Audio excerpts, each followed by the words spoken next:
Landfall is an ability word where whenever a land enters under your control, you get a certain effect. Today, we're going to go over the best support cards for this type of deck and examining the best green cards for Landfall decks. To be clear, we're not looking over the best Landfall cards, only the best cards to enable Landfall. Starting us off at number 10, we have Ramunap Excavator. This is a 2/3 Naga Cleric for 2 and 1 green. It has the very simple effect where you can play land cards from your graveyard. While this doesn't let you play any extra lands, Excavator makes sure that you won't ever miss a land drop no matter how long the game goes on. This is all thanks in part to the fetch lands, which are amazing with the landfall ability. These lands let you pay 1 life, tap, and sacrifice them to search your library for a land card of an appropriate type and put it onto the field. For a single land drop, these lands will give you 2 landfall triggers, which is very powerful. Honestly, the fetch lands should probably have a spot on this list all to themselves, but that would have been way too boring, so they're just an honorable mention instead. Ramunap does synergize very well with these fetches, as their effects require putting them directly into your graveyard. Every single turn, if you don't have a better land to play, you can just play a fetch from your graveyard and crack it again, guaranteeing at least 2 landfall triggers. As strong as this is, Excavator doesn't see a ton of competitive play for how it works with landfall. It mostly sees play in Legacy alongside Dark Depths, as it allows you to get access to either Depths or Thespian Stage to combo with it. Landfall-focused decks in competitive just don't have the free mana to spend on Excavator, and instead focus on cards that let them play extra lands or ramp primarily. There is one place where Excavator is very popular alongside Landfall though, and that's in Commander. In this format, the games are slower and decks are far less consistent. Ramunap adds a consistency and strength in the late game, therefore becoming much more valuable. It gives you insurance, as one of the best landfall cards in Commander is Field of the Dead, which Ramunap can replay for you if it gets blown up. While Excavator is powerful, we're only ranking these cards in regards to how good they are with Landfall, which drops down Excavator quite a bit. It's great in land-focused decks, but of those land-based strategies, it actually works with Landfall less than you might think. And at number 9, we have Wrenn and Six. This is a 3 loyalty planeswalker with a mana cost of 1 red and 1 green. It has +1, where you return up to 1 target land card from your graveyard to your hand. You can -1 him to have Wrenn deal 1 damage to any target, and you can -7 Wrenn to get an emblem with instant and sorcery cards in your graveyard to have retrace, meaning you can cast them from your graveyard by discarding a land in addition to their other costs. Wrenn and Six is very similar to Ramunap Excavator in terms of letting you get lands out of your graveyard, so a lot of the things said about Excavator also apply here. Wrenn is very good in land-focused strategies, though not exactly stellar in landfall decks specifically. The main thing that sets Wrenn and Six apart is that it's just insanely powerful, so you might play it in your deck even if it doesn't synergize as well as you'd like. The -1 ability is deceptively strong, and a big part of reason why 1 toughness creatures fell off in Modern, which was later cemented by Orcish Bowmasters. You can't really cast spells like Thalia, Guardian of Thraben, while your opponent has a Wrenn and Six in play, as you're basically just asking for it to die on the next turn. Wrenn's ability to get lands back to hand also has some huge upsides with cards like Channel Lands, as it can return them to your hand to be channeled again. Some of these lands are really impactful, with Otawara being able to bounce permanents and Boseiju destroying artifacts and enchantments. Landfall decks are probably playing these lands too, so that powerful upside is still maintained. Again, this is a card that if we were ranking only on power level would be near the number 1 spot, but since it's only being ranked in terms of how good it is with Landfall, it's only taking number 9 instead.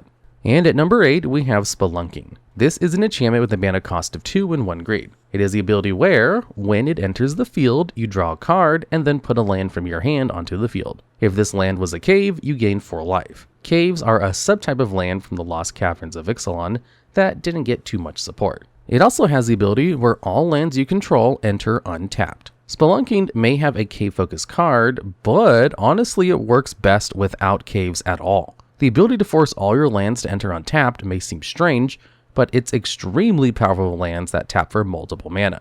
Essentially, every land that taps for more than 1 mana enters tapped to stop them from being mana ramped, a lesson Wizards learned after seeing what players did with City of Traders. Spelunking takes this weakness away entirely, which is very powerful with the bounce lands, which are already good lands in landfall decks.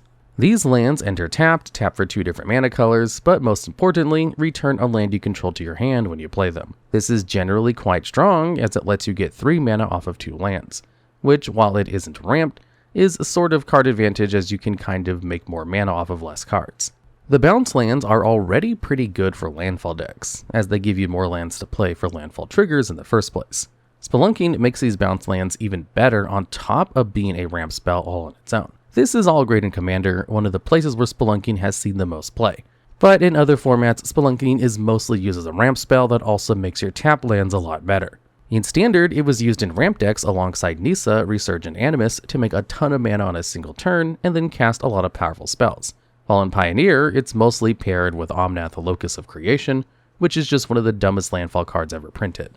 While Spelunking is strong, its mana cost of 3 is really detrimental. Many versions of Omnath and Pioneer skip over the card thanks to 3 mana being really slow, even if the card's static ability is incredibly strong once it comes down. Spelunking's ability is great once you finally do cast it, but in a lot of situations you'd prefer a cheaper spell, like the next card on this list for example. And at number 7, we have Growth Spiral. This is an instant for 1 green and 1 blue mana. It has the effect where you draw a card, then you put a land card from your hand onto the field. We also have to mention Explore, which is a sorcery for 1 and 1 green that does the same thing, so it trades being easier to cast for sorcery speed. Spiral and its cousin, Explore, are just some of the best ramp spells for land-based ramp decks in general, and landfall decks fall into that category. The previously mentioned Omnath Locus of Mana is one of the most powerful and common landfall cards in competitive Magic, and its mana cost of 4 mana puts a premium on 1 and 2 mana ramp spells. Growth Spiral is one of the best ways to get Omnath into play on turn 3, something that's sure to end the game fast if your opponent doesn't find an answer right away. Essentially, these cards are the reason why Spelunking isn't more common. They have the exact same effect for only 2 mana, and all you lose out on is untapping your land's effects. As cool as that effect is, a lot of the decks that would want that effect have found that playing Amulet of Vigor and the Explore cards individually is stronger than putting both effects on one card. This is made a lot worse by the fact that you have Urza's Saga in the format, which can tutor out Amulet. So any combo deck that relies on the Spelunking effect to work can find Amulet of Vigor much easier than they can find Spelunking. Anyway, all of this is a bit off topic. Growth Spiral and Explore are the standard for this kind of effect, and you judge the viability of all similar cards based on how they stack up against these two cards. So it's no wonder they found a home in just about every landfall strategy around. And at number 6, we have Kodama of the East Tree. This is a 6/6 legendary spirit with a mana cost of 4 and 2 green. It has Reach, letting it block flying creatures, and Partner, which only matters in Commander. If both of your commanders have Partner, you can have 2 commanders. Finally, whenever a permanent enters under your control, if it was put into play by this ability, you can put another permanent with the same or lower mana value from your hand onto the field. This ability will trigger off of you playing a land. So anytime a land enters the field off of anything besides from Kodama, you can play another land from your hand for free. This is how the card is abused by landfall decks. Kodama was essentially double the number of lands you can make in a single turn. Every Growth Spiral and Rampant Growth you cast will let you play another land, giving you a disgusting amount of mana and triggers. In fact, it gives you so many triggers, it's often necessary to use bounce lands to keep lands in your hand to keep your landfall triggers going. Kodama is so abusable, this can even be used to make an infinite. If you have a card like Rampaging Bolaths, which makes tokens off of its landfall, this token will trigger Kodama, letting you put a land onto the field. This will let you play a bounce land, which will trigger the ability to make a token and bounce a land to your hand. You make sure to pick up the bounce land again first, let the token making ability resolve, then Kodama lets you play the bounce land again to repeat the cycle. As cool as this all is, Kodama isn't exactly a viable competitive card. It was printed in Commander Legends, making it only legal in Commander, Legacy, and Vintage, and it's not playable in either competitive format. However, Kodama is the most broken card in the format for landfall decks in Commander. While not a competitive card in the much faster formats, Kodama is so good with landfall abilities that, if you're building a Kodama commander, landfall is probably your win condition.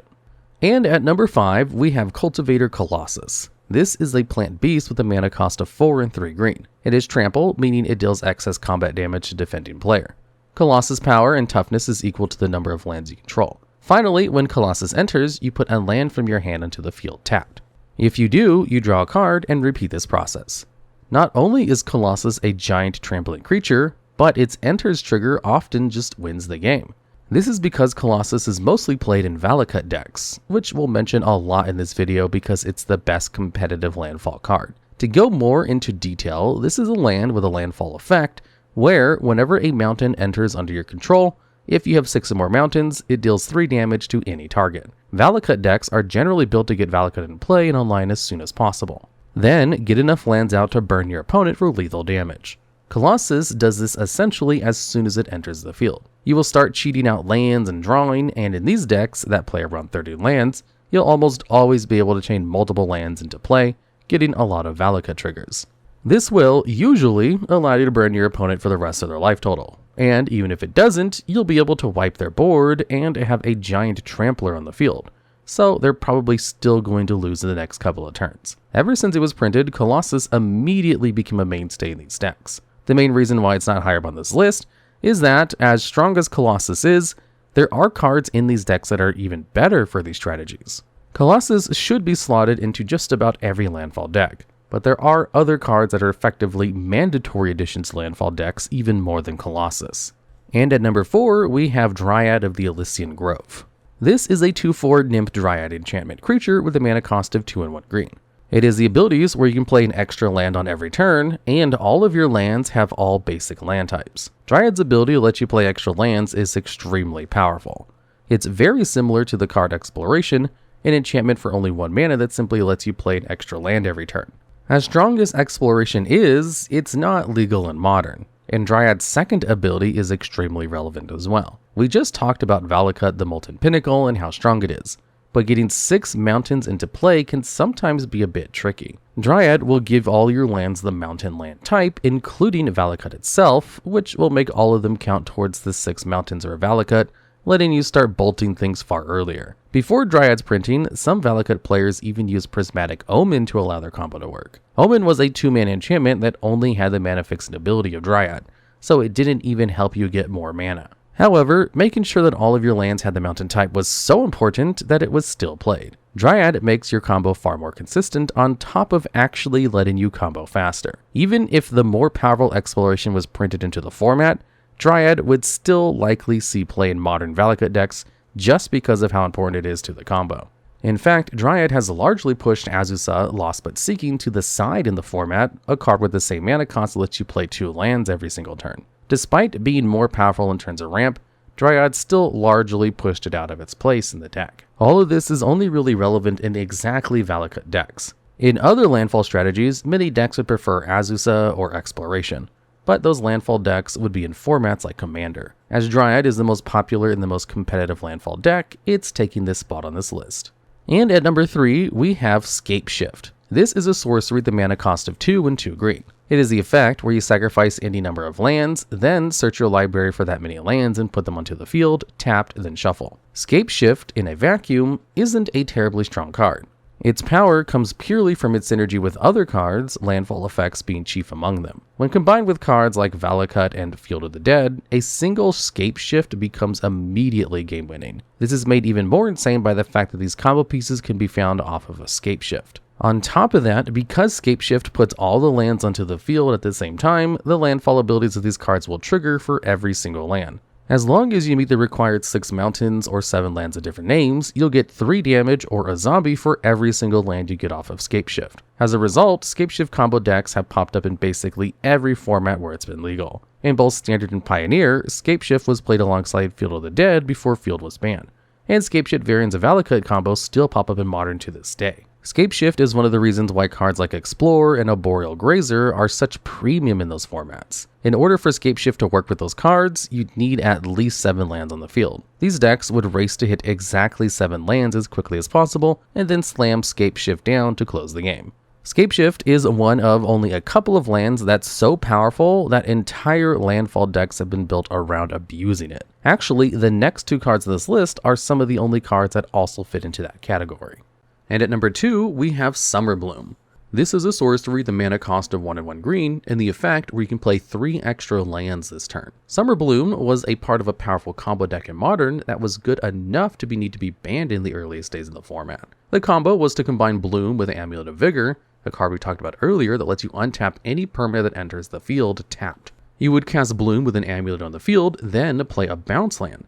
Amulet would untap it, so you would tap the bounce land for 2 mana, then resolve the trigger and return the bounce land to your hand. Then you would play the same bounce land again and add 2 more mana, and do this 3 times to make 6 mana. At that point, you would cast a powerful threat. In the case of this deck, Primeval Titan to go off even more. And don't worry, we'll talk about Prime Titan in a second. If you got lucky enough, you could just cast Hive Mind, a spell that forces your opponent to copy any instant or sorcery you cast, and then cast a Summoner's Pact, which would cause you to lose the game during your upkeep if you didn't pay 2 and 2 green. Since they couldn't pay this mana cost during their upkeep, your opponent would just lose the game. Bloom wasn't the only way these combo decks could work, but it did allow them to pull off turn 2 kills, something that the deck hasn't been able to do ever since the banning. Bloom got banned a long time ago, and some may argue that it could come off the list in the modern day. Though, considering that all these combo decks are still alive and well in the current format, they really don't need the help. And we should probably stop beating around the bush and talk about the most iconic and broken landfall card in the game. And all the way at number 1, we have Primeval Titan. Primetime is a 6/6 with trample and the ability where, when it enters or attacks, you search your library for 2 land cards and put them onto the field tap. We've been avoiding going into too much detail about Primeval Titan in this list so far, so that we could save it for this spot. But essentially, every green landfall deck in Modern is built around exactly this card. Primeval Titan's ability to grab any 2 lands from your deck not only when it first enters, but every subsequent turn makes it almost impossible to stop. There are so many ways that Primeval Titan has been used that we can't go over all of them. In more dedicated Amulet Titan lists, it would fetch up Slayer's Stronghold and the red-white bounce land Boros Garrison to get haste after being ramped up with Amulet. Then it could attack again and find 2 more lands, and then if they have any mana, find a Sunhome Fortress of the Legion to give it double strike and try to push for lethal. These decks often ran Valakut as well, as they were more than capable of getting enough mountains out to go for a burn win, especially now that they have Dryad to make all of their lands mountains. To be perfectly honest, about half of this list is just Primetime and his best friends. Primetime is the most famous and long-standing landfall enabler in Magic. Primeval Titan has enabled land-based decks in basically every format where it's ever been legal, only not breaking into Vintage, the most powerful format in all of Magic. Titan has even seen play in Legacy, even if not all that much. You could argue the other cards on this list are better in general, or better for landfall specifically, but Primeval Titan is so widespread it's hard to not put it at the top of this list like this.